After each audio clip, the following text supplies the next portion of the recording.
Bona nit. Avui a Perfils coneixem una dona que ha fet de l'art la seva forma de vida, però no pas com a artista. Es tracta de Cristina Requena, una veïna de les Franqueses del Vallès que fa 4 anys va obrir l'única galeria d'art del municipi, un projecte que avui ocupa tot el seu temps laboral. La Cristina ens obre les portes de la seva galeria. Amb ella parlem d'art i del negoci de l'art, una professió que la porta sovint fora de les Franqueses i que al seu torn porta artistes de llocs cada cop més llunyans a aquesta població vallesana. Hola, Cristina. Hola, Pere, què tal? Què tal? Com estàs? Bé. Seiem allà? Sí, tant. Primer de tot, gràcies per obrir la teva galeria per nosaltres. No ens faltaria, home. Gràcies a vosaltres. Sempre que passo per aquí em pregunto per què el nom d'Artemisia. A què remet? Artemisia fa referència a Artemisia Gentileschi. Va ser una pintora de finals del 16, principis del 16, perdona, finals del 15, principis del 16, i és una autora que a mi em va impressionar molt en un viatge que vaig fer a Florència. Vaig estar a la Galeria dels Uffizi i vaig veure un quadre que em va emocionar molt. Em vaig apropar i era d'Artemisia. Resultava que jo havia llegit la seva biografia feia pràcticament una setmana endarrere, i era la història d'una dona lluitadora. Va ser una de les primeres dones que va poder signar amb nom de dona, i va ser com una suma d'emocions. Jo estava en aquest projecte, estava buscant un nom, volia un nom que inspirés art i també feminitat. Artemisia era el nom. De quina època estem parlant? Fa molt de temps d'això? Farà, doncs mira, la galeria té 4 anys, per tant 4 anys i mig, perquè era ben bé quan estava bullint aquest projecte.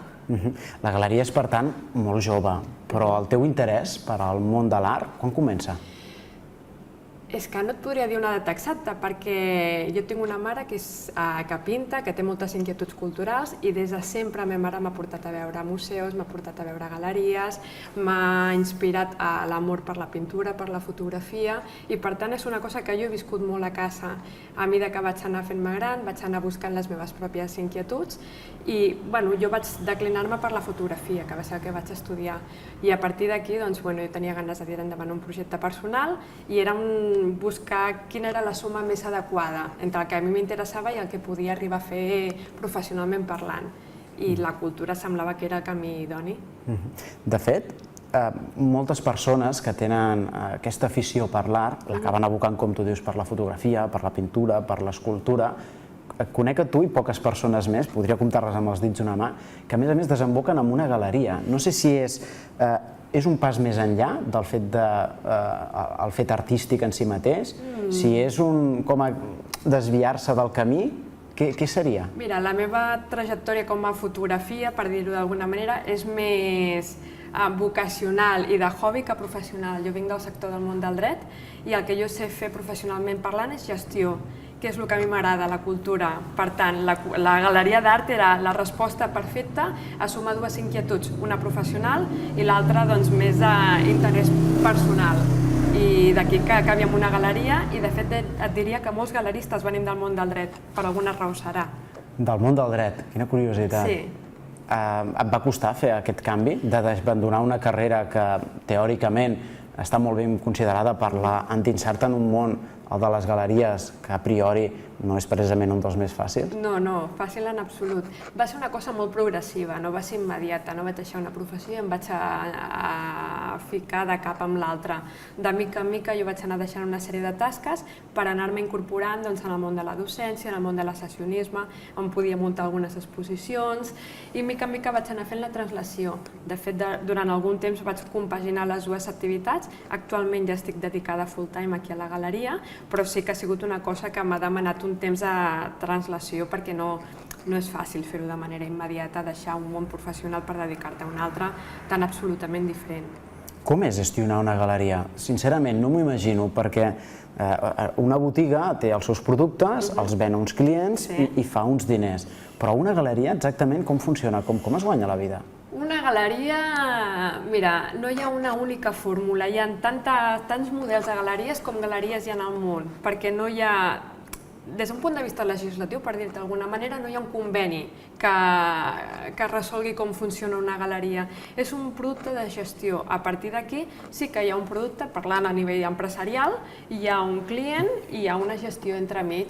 El que passa és que s'involucren moltes més vessants emocionals, perquè la vinculació que jo tinc amb el producte, per dir d'alguna manera, és molt personal. Jo truco als artistes, els visito en el seu taller, parlem de la seva obra, jo miro també si s'ajusta a la meva línia expositiva, a la meva manera de fer, i a partir d'aquí muntes una exposició que va acompanyada d'una sèrie d'actes per donar-li visibilitat a aquesta exposició. I si després les coses van bé, doncs té la continuïtat amb una venda i amb una relació mercantil. Però al final no deixa de ser una gestió d'un acte cultural amb una vocació, doncs sí, realment que sigui un negoci, però amb una intenció molt emocional dintre, igual que qualsevol altre negoci. Sincerament, l'únic que té aquest plus d'experimental, perquè coneixes gent interessant, perquè arribes a llocs on no arribaries com una persona normal. Si tu pots fer toc-toc i trucar al taller del restaurador del Tàpies, com Cristina no podria fer-ho, però com a Artemisia sí que puc fer-ho.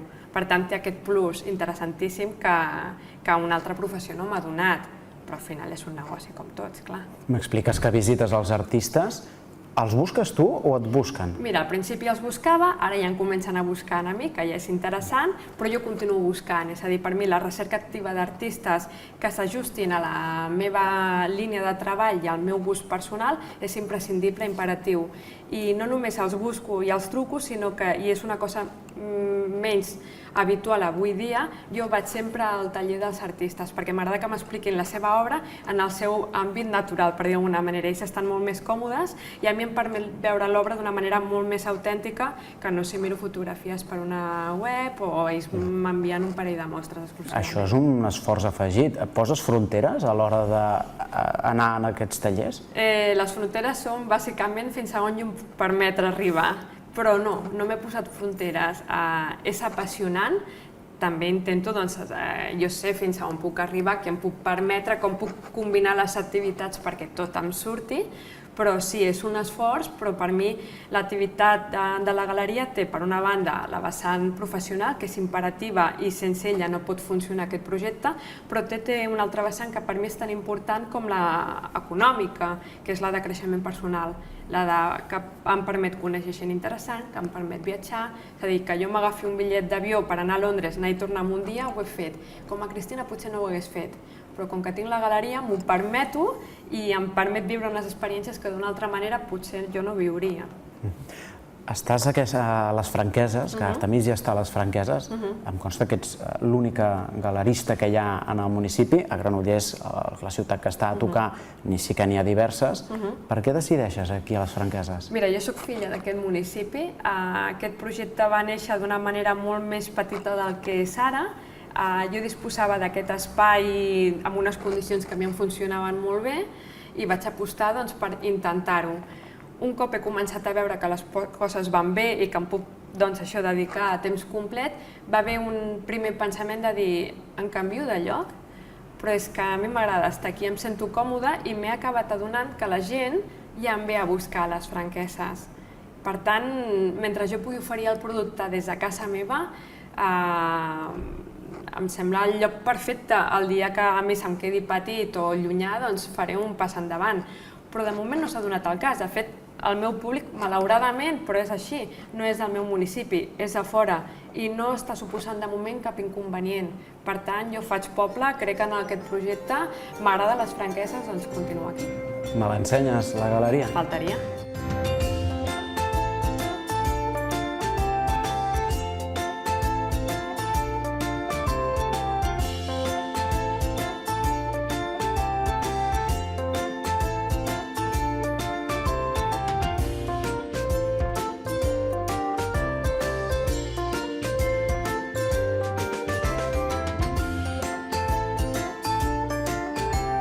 Què estic veient?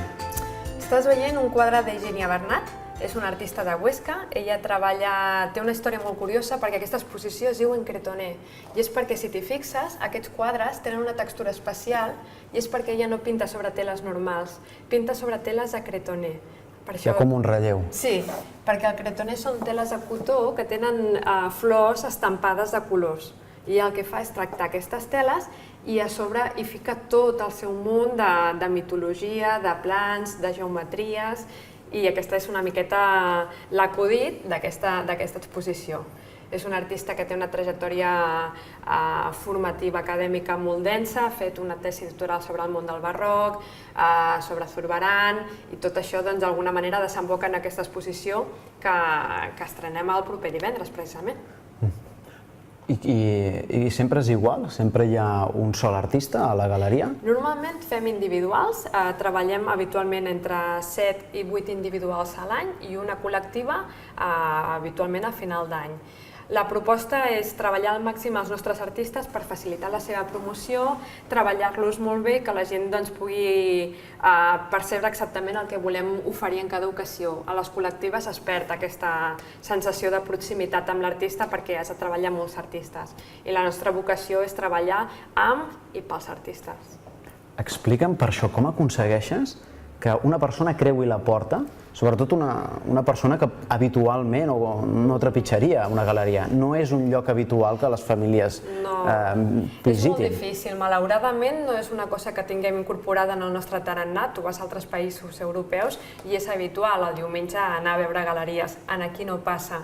Aquí, per una banda, treballem dedicats a un públic que sí que està molt més sensibilitzat, perquè al final hem de donar sortida al nostre projecte, però paral·lelament sí que creem amb una vocació de cultura per a tots i el que fem és crear excuses a intervenir diversos diàlegs perquè la gent s'atreveixi. Això parteix d'organitzar diferents esdeveniments, sempre de caràcter cultural, però que potser no estan directament lligats amb la pintura. Hem muntat concerts, hem muntat teatres de petit format, sempre habitualment per això per públic adult, no per públic infantil. I creem aquesta programació paral·lela per tal que la gent perdi aquesta història que tenim d'entrar a les galeries, s'apropin i un cop estan dintre ho incorporen, perquè de fet així hem anat guanyant un públic que és espectador i que per mi és molt valuós i ha entrat per primera vegada a través d'un esdeveniment i a partir d'aquí s'ha anat venint a les exposicions, s'ha anat venint a les inauguracions, però és complicat. Entenc que series partidària que l'educació contemplés més la vessant artística. I tant, i tant. Aquí al municipi, a les Franqueses, tenim una escola, l'Escola Camins, que treballa en un projecte educatiu molt treballat en el vessant artístic i per mi això és essencial i jo crec que les Franqueses això ho ha de potenciar moltíssim i n'haurien d'estar molt orgullosos de tenir una escola amb aquest producte perquè aquí m'han vingut professors que han vingut perquè han vingut alumnes que els han dit hi ha una galeria, que hi ha uns quadres, que és com allò que em vas explicar a classe. Això ha passat. És fantàstic que un barrec de 5-6 anys sigui capaç de suggerir a un professor seu que viu una galeria d'art. És increïble, però això ha passat a les Franqueses. I ha passat enmig d'uns anys de crisi que no t'ho deuen haver posat gens fàcil. No, però una crisi també és un repte i una oportunitat de canvi. Això ho deia Albert Einstein, no? Bueno, és que és autèntic, vull dir que clar, em remeto a aquestes frases però perquè l'experiència em diu que és així. El que està clar és que el model de galeria ha de canviar, que ja ens estem reinventant, que les coses convencionals, no la galeria, en el món, estan canviant molt ràpidament, però també és cert que aquesta crisi de la que tu parles, que sí que és cert que ens ha afectat a tots i que el sector de la cultura s'ha vist molt repercutit, ens van pujar un IVA, que també va ser una cosa espectacular i que ens ha dificultat molt en el camí, però també són oportunitats i no és un tòpic, és una realitat. Quan un vol tirar endavant un projecte no hi ha recursos, l'ingeni es desenvolupa i et dona oportunitat de fer coses que potser en una altra situació més acomodada no faries. Per què? Per què complicar-te la vida? Ara ens la compliquem. Dóna'm un consell com a persona que no té tanta sensibilitat artística, tot i que parlo amb molts artistes. Quan ens posem davant d'una pintura com aquesta, què ha d'esperar una persona? Què hem d'interpretar? Què hem de sentir? Com funciona? Mira, primer que jo crec que tots tenim aquesta sensibilitat. És bo saber-ho. Miraré de posar-te un exemple que jo he posat en alguna altra ocasió. Jo no sé si tu saps de música o del llenguatge musical, però sovint la gent et diu no gaire, no? Però, sin embargo, escoltes una melodia i tu saps distingir si t'agrada o si no t'agrada. perquè estàs sensibilitzat, perquè t'han educat a escoltar música segurament des d'abans de néixer, probablement, i ho tens interioritzat. Però al final és una qüestió d'emoció, perquè no entens el llenguatge musical, no saps si va amunt o avall, però saps distingir si t'agrada o no t'agrada. Amb la pintura el que ens falta és aquesta educació i aquest hàbit, però és la mateixa sensibilitat. Tu et poses davant d'un quadre i a vegades t'arriba o no t'arriba, veus un color, una textura, una sensació, i a partir d'aquí jo crec que si tens curiositat, sí que t'has de mirar de treballar un cert diàleg, no amb l'artista, amb l'obra. Primer dialoga amb l'obra, t'agrada, no t'agrada, acosta't, allunya't, això perquè està aquí, fes-te preguntes tu i pregunta-li al quadre i troba tu les teves respostes. I ja després, si de cas, parla amb l'artista i et donarà una versió completament diferent. Però l'interessant és que tinguis aquesta sensibilitat per mirar i després aquesta petita curiositat per interrogar-la. Doncs en quedarem aquesta lliçó que m'has donat. Cristina, gràcies, però m'acabes de fer la ruta? Faltaria. Gràcies a vosaltres.